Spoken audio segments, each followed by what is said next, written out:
أبي القاسم محمد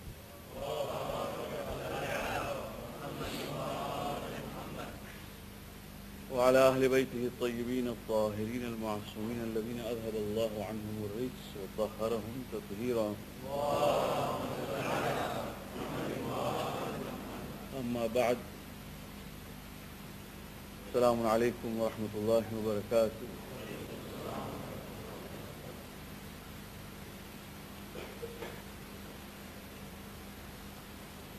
In this life, especially when we study our lives Islamically, the lives of our own and the lives of our contemporaries and those who preceded us, who gone by in the past days, and even of those who may not be Muslims or may not be professing any religion for that matter.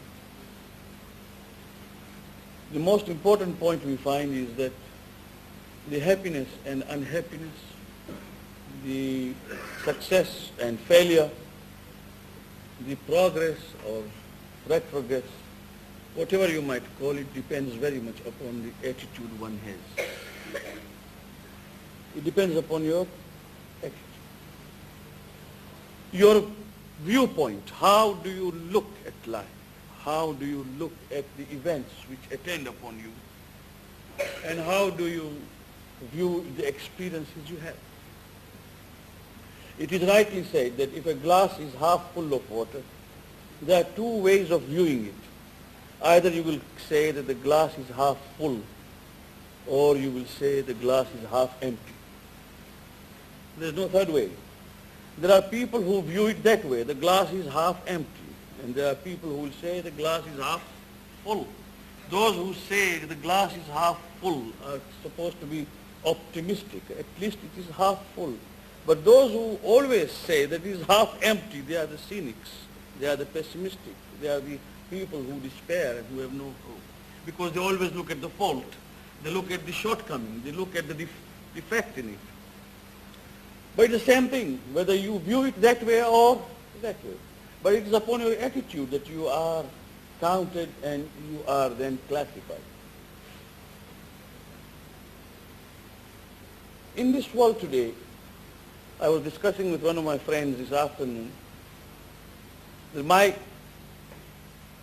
main concern is that we must be preparing our youths for understanding deen and madhab and faith in some depth. When I say we don't want to make them muballighs or mullahs, or don't be afraid of that, because many people say that you want to make the whole youths mullahs. I don't want to make them mullahs. What I want to know is that whether they have understood their faith the way it should be understood, or is it merely a label which has been put on them because they have been born in a family which was Isnashri or Shia Muslim, and apart from that, madrasa training for few years which is forgotten later on.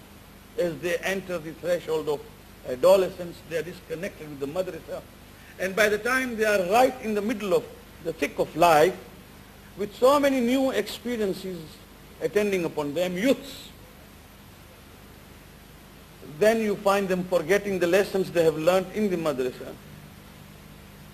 And they're changing over. Till sometime in their life, when they grow old, or they are about to grow old, and they have learned enough by the ups and downs of life, then they say, now we would like to come back.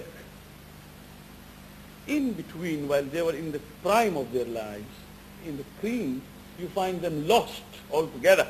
And by the time they want to come back, because of being out of contact for so long, that coming back is also not very wonderful.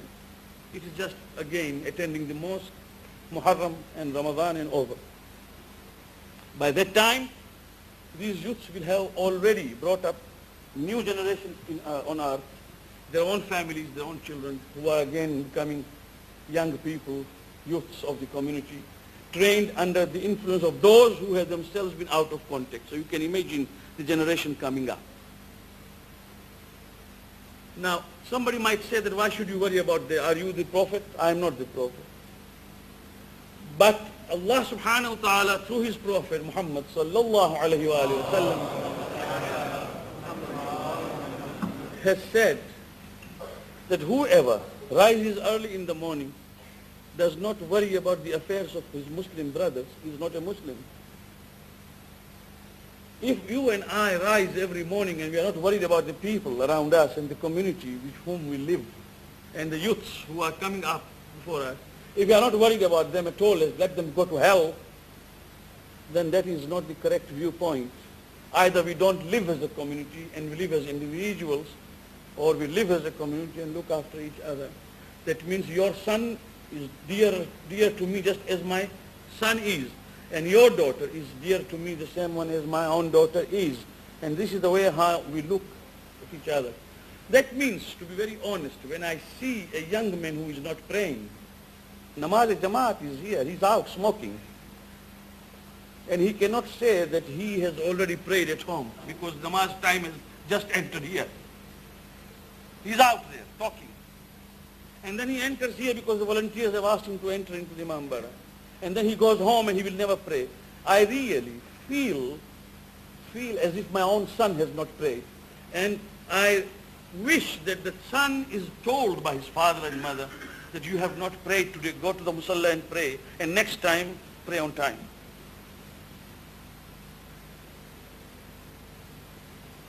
This is something which I would like to say.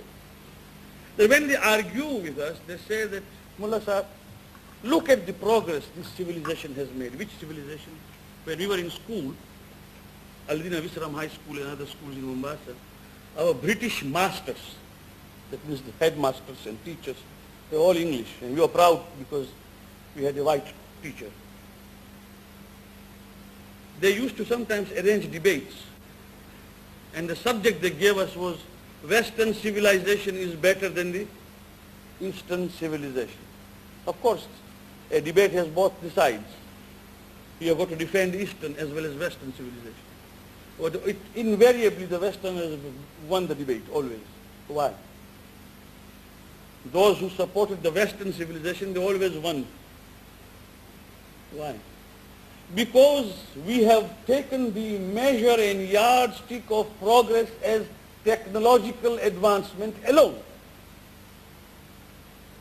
What will you speak about the Western civilization? We will speak about the latest motor cars, the engines, the chips, the microchips, the computer, the traveling to the moon, the conquest of space, the medical new sciences, developments, surgical appliances, research and all that. What else will you do? Technology. The comfort it has given. Or you'll talk about the pleasures of life. As they say, mashallah, when you go to the West, Mullah Sahib, it is Jannat on earth. You have promised Hoor after. We have the Hoor here.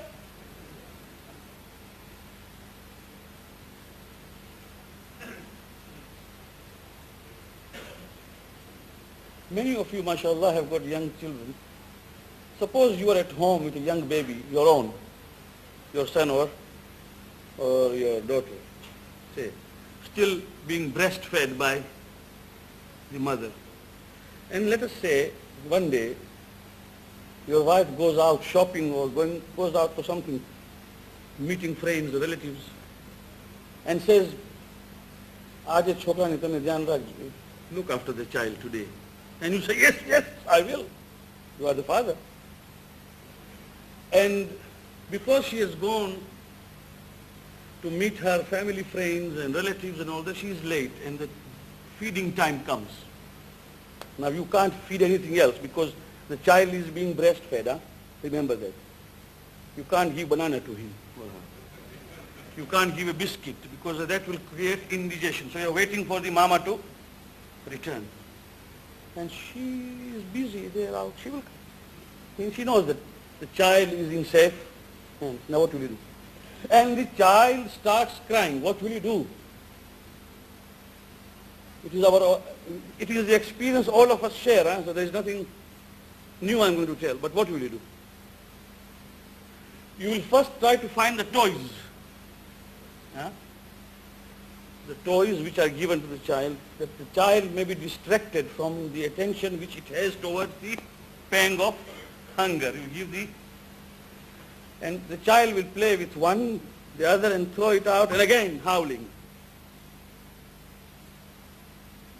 So now what will you do? You will start clapping. Even a mujtahid will do it. What can he do? It is the child which has got to be pacified.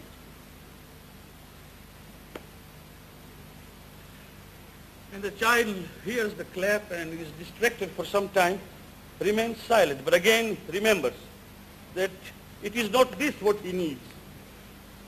It is the hunger. So it again cries. What do we do next? You will start singing. Whether you know how to sing or you do not know. You will sing whatever you can remember. Fine. The child is distracted for some time. He's not understanding anything of what you are doing. It just is distracted by the sound you create, right? And then, of course, loses interest in that. Again it cries, and I have seen people stand up and dance before the child.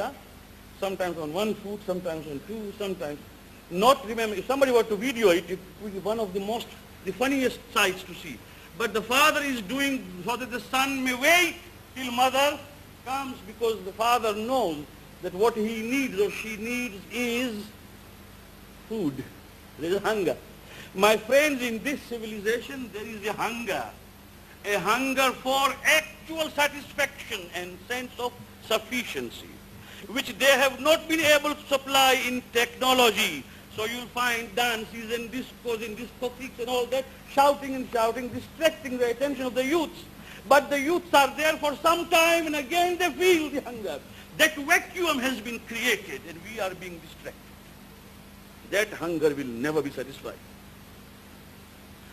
With the result that after all this dancing and all these discos and all that things, what came in together with it in order to satisfy that spiritual and sublime quest and hunger, people took resort to drugs, to LSDs, to having a ride, to forget, to drinking excessively, and all sorts of things. Finally ending up with nothing but suicide or miserable lives. As opposed to this,